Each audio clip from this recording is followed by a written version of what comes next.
Sí, sí, sí. Se ha hablado mucho de clean code, de buenas prácticas, pero no se habla mucho o no lo suficiente de clean architecture. Las arquitecturas limpias son esas que se destacan por separar lo que viene a ser la infraestructura del dominio. Pero ¿qué entendemos por infraestructura y dominio? Hoy veremos tres cositas. ¿Qué son las clean architectures? ¿Por qué la arquitectura que más nos gusta es la hexagonal? Y la mejor manera de aplicarlo en nuestros proyectos. ¿Vamos a darle? Venga.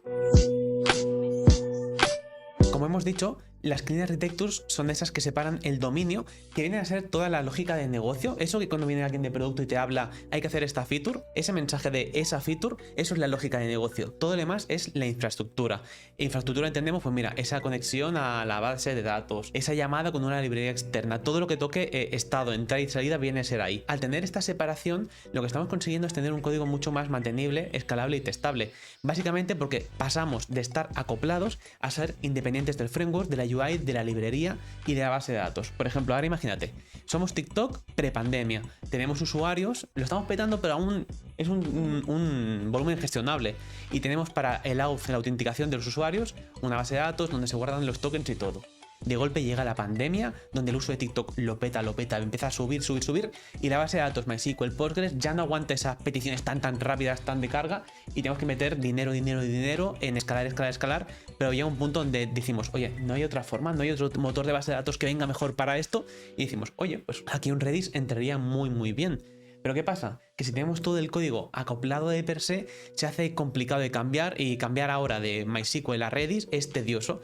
Pero si tuviéramos una clean architecture, esto estaría escondido detrás del patrón repository y podríamos ir pasito por pasito, tabla por tabla, migrando, pues paso ahora de MySQL, paso a Redis, de aquí paso aquí, de aquí paso aquí, de aquí paso aquí. Vale, Rafa, pero yo creo que este crecimiento brutal que ha tenido TikTok, que lo tienen un 0,5% de los proyectos en los que puedes trabajar en tu día a día, ¿no es un poco overkill hacer todas estas movidas solo por si algún día tenemos muchos usuarios, lo petamos y cambiamos la base de datos? Hay toda la razón. Se usa mucho el argumento de la base de datos, pero que tiene muchas ventajas. Decíamos antes de desacoplarte del framework. Algo sí que pasa con los proyectos que van a durar en el tiempo, y ya no es que cambies de versión de framework, sino que actualizas la versión. Y a veces pasar de una versión de Next.js a otra, de Symfony no sé qué a cuál, de Laravel no sé qué a qué, es bastante tedioso. Pero si estás desacoplado del framework, ya no hay problema. ¿Por qué? Porque puedes hacerlo hasta progresivamente sitio por sitio.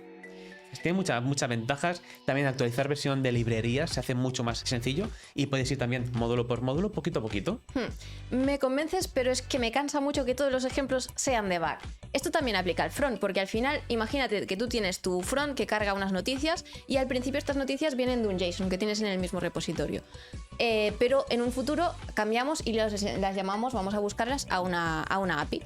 Y al principio lo hacíamos con Axios porque es lo que había antes, pero ahora ya hay el estándar Fetch, entonces pasamos a Fetch. Entonces estas cosas también, el mismo patrón repository lo podemos usar en el front. Por lo tanto vemos que la arquitectura hexagonal también tiene sentido en el front, y podemos usar la misma estructura de carpetas o muy similar a la que usaríamos en el backend. Totalmente. Y esto choca mucho con la contra. Ya hemos visto un poquito las clean architectures, pero esto choca mucho con el patrón MVC, que es un estándar muy reconocido, que va muy bien. Cabe decir que tiene muchos usos que son ideales, pero hay muchas veces que queremos hacer un proyecto que pensamos que va a ser para largo, que queremos que escale, y nos llevamos a chocar mucho con el MVC. Por ejemplo, si miramos este código, hemos buscado por internet Laravel, nos ha salido un proyecto estándar. Así es como mucha gente desarrolla en Laravel. Cabe decir que tú puedes hacerlo de otra forma mucho más limpia.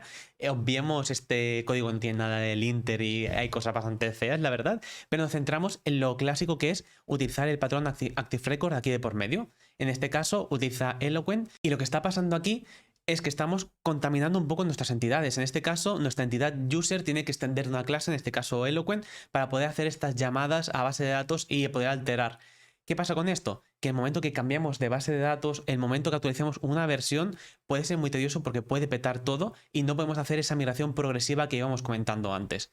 Entonces, para solventar esto, está la arquitectura hexagonal, que se compone de 3 capas. Estas capas son, empezando por la más exterior, infraestructura, que es donde tendríamos pues esto, la base de datos, ese Axios, ese Fetch, cosas que tocan entrada-salida. Después tendríamos la capa de aplicación, que serían nuestros casos de uso, crear un usuario, publicar un post.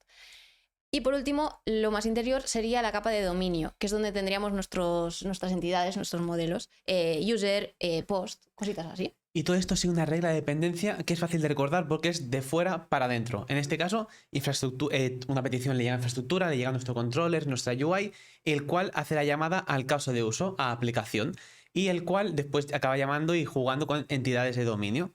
Después, dominio solo puede hablar consigo mismo. Entonces, si imaginamos un caso, pues el controller me llega una petición, va al caso de uso de application. En application yo voy jugando con entidades de dominio. Entidades de dominio, por ejemplo, user tiene lógica de dominio que se llama a sí misma o puede llamar a un user ID, a un username. Y desde infraestructura, que también podemos entender esta conexión a la base de datos, pues user repository, también podemos llamar a entidades como puede ser user. Por lo tanto, infraestructura accede a aplicación y dominio, aplicación solo accede a dominio y dominio solo accede a sí mismo. Pero la arquitectura hexagonal tiene un problema, Rafa. ¿Qué problema tiene? Que se enseña mal. ¿Se enseña mal? Sí. ¿Por qué? Te cuento. Se suele enseñar de esta manera, ¿vale?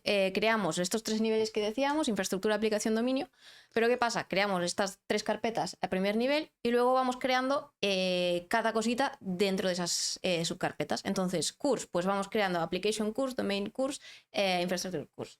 ¿Esto qué pasa? Se hace muy difícil de ver la relación, ¿no? O sea, si yo estoy en dominio, eso donde se usa en otra carpeta. Cuando tengo que crear un nuevo caso de uso también es como tengo que ir creando cositas en 40 carpetas. Y además es muy difícil de promocionar. Es decir, si yo quiero separar ese curso en algún momento, tengo que ir ficherito por ficherito a moverlo para arriba. Un calvario. No, y encima, sí. si tenemos testing, hacemos mirror de todo esto, el problema se multiplica por 2. Correcto. Pero es que podría ser aún peor. Puede ser peor. Claro, podríamos ni siquiera tener esas subcarpetas y dentro de todo application domain, nuestro repo tiene 3 carpetas. Claro, y esto crece, no mola. Se hace muy y difícil. claro, de ahí viene la rajada de mucha gente de arquitectura hexagonal no escala, va mal, no es tan buena como lo dicen. No, es como tú decías, ¿no? Se enseña mal. Entonces, ¿cómo sería bien? Pues muy fácil. Es combinarlo un poquito también con la Screaming Architecture, una arquitectura que básicamente que sepas lo que dice, que sea obvio. Y en este caso lo que hemos hecho es modularizarlo un poco. Esas carpetas de auth que veíamos por dentro de curse de product, las sacamos a un nivel anterior y dentro de cada una de estas es donde creamos las 3 capas de la arquitectura hexagonal. Por lo tanto, todo lo de auth está cohesionado dentro de la carpeta de auth. Todo de curse cohesionado dentro de la carpeta de curse. Por lo tanto, si queremos promocionarlo, como bien decías antes, ahora es tan fácil como mover esta carpeta de auth a otro sitio y ya está. Tema de testing, pues también la cohesión está mucho más cerca. Porque haremos mirror de esto, pues los object models estarán más cerquitas del testing del caso de uso. Entonces queda todo un código mucho más mantenible, escalable, testable. Y lo mejor es que hemos creado una pequeña herramienta que nos va a evitar aplicar la arquitectura hexagonal de la forma incorrecta que veíamos. Ole. Y es esto, es un plugin para Slint. Importante, esto que vamos a contar ahora aplica JavaScript, TypeScript, pero el concepto de base aplicaría a cualquier otro lenguaje. Podéis hacer un plugin para otros lenguajes. Para PHP, Java, lo que queráis. Entonces, ¿qué hacemos con esto? Es un plugin que nos va a ayudar a aplicar arquitectura hexagonal. Vamos a instalarlo, ¿vale? npm install savedep, tal, y lo tenemos aquí. Lo tenemos ya en nuestro proyecto, está aquí en nuestro package.json y en nuestro SlinRC añadimos como plugin Hexagonal Architecture y en la carpetita que nosotros queramos aplicar arquitectura hexagonal, que en nuestro caso tenemos aquí UI que tiene sus movidas y queremos aplicarlo en esta SRC, ¿vale? Entonces le decimos aquí y le decimos que active esa regla de arquitectura hexagonal. Entonces podemos ver aquí que teníamos en esta carpeta users, que ya vemos que teníamos este nivel de user y dentro de las 3 carpetitas, pero también habíamos creado una carpetita utils, ¿vale? Entonces vemos que aquí el Slint nos dice, oye, que la carpeta que contiene este archivo no sigue la arquitectura hexagonal. Totalmente. Sí, ¿de qué es este utils? ¿Es de infra? ¿Es de aplicación? ¿Es de dominio? Si queremos tenerlo en algún lado como utils, metámoslos dentro de donde toca, o en este caso sacamos una carpeta shared, compartida, y dentro de ahí pues, domain utils.